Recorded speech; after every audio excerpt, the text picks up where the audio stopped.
দশম গ্রেডে উন্নীত করা সহ ৩ দফা দাবিতে কেন্দ্রীয় শহীদ মিনারে অবস্থান কর্মসূচি পালন করছেন সরকারি প্রাথমিক বিদ্যালয়ের সহকারী শিক্ষকরা।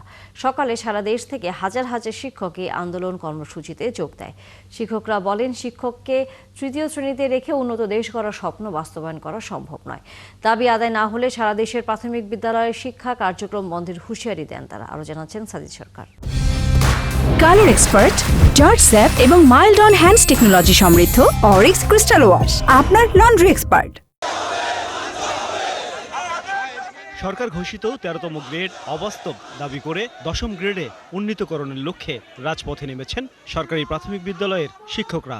শিক্ষকদের 4টি সংগঠনের সমন্বয়ে গঠিত মোর্চা প্রাথমিক শিক্ষক দাবি বাস্তবায়ন পরিষদ এই আন্দোলনের নেতৃত্ব দিচ্ছে।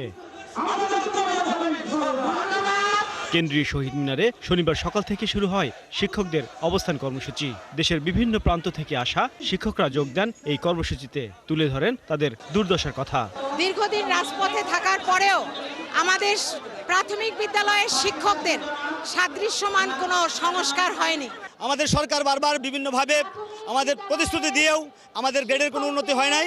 মানসম্মত সম্মান না দিয়ে, যথোপযুক্ত সম্মান না দিয়ে নতুন নতুন নিয়োগ দিয়ে আমাদেরকে কেন বলছেন যে আমরা জনবল বেশি?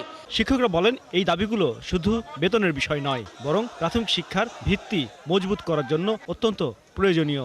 এটা শিক্ষকদের পেশাগত মর্যাদা ও প্রণোদনার বিষয়। আমরা প্রাথমিকের 3য় শ্রেণীর কর্মচারী, আমরা যতদিন পর্যন্ত দশম গ্রেড না হব, আমরা এই 3য় শ্রেণীর অভিশাপ থেকে মুক্তি না পাবো। আমরা 3য় শ্রেণীর কর্মচারী, অথচ আমাদের অফিস সহায়ক 12 গ্রেড। আমরা আমাদের উপদেষ্টা মহোদয় বলেছেন আমাদের এমন একটা অবস্থা যেন আমরা তাকে স্যার ডাকার একটা পরিবেশ। যে ক্রাইটেরিয়ায় টিচারদের নিয়োগ দেওয়া হয় সেখানে সর্বোচ্চ শিক্ষাগত যোগ্যতা চাহিদা করা হয়, কিন্তু গ্রেড প্রদানের ক্ষেত্রে আমাদের দেওয়া হয় 13 গ্রেড। শিক্ষায় শিক্ষিত না হয় তাহলে এই দেশ নতুন বাংলাদেশ নির্মাণ করা সম্ভব না।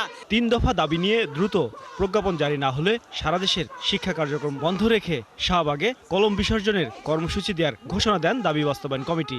আমরা কলম বিসর্জন দিব। আমাদের সচিব, উপদেষ্টা তারা হয়তো তাদের কাছে কলম নেই, এই জন্য সরকারি শিক্ষকদের প্রজ্ঞাপনে তারা স্বাক্ষর করতে পারতেছে না। আমরা তাদের উদ্দেশ্যে আজকে কলম সমর্পণ করব, তারা যাতে কলম নিয়ে সরকারি শিক্ষকদের দশম গ্রেড সহ 3 দফা বাস্তবায়ন করে, প্রজ্ঞাপন জারি করে। দাবি আদায় না হওয়া পর্যন্ত তারা শহীদ মিনার চত্বর থেকে সরে যাবেন না বলেও হুঁশিয়ারি দেওয়া হয় অবস্থান কর্মসূচি থেকে। সাজিদ সরকার, 71, ঢাকা।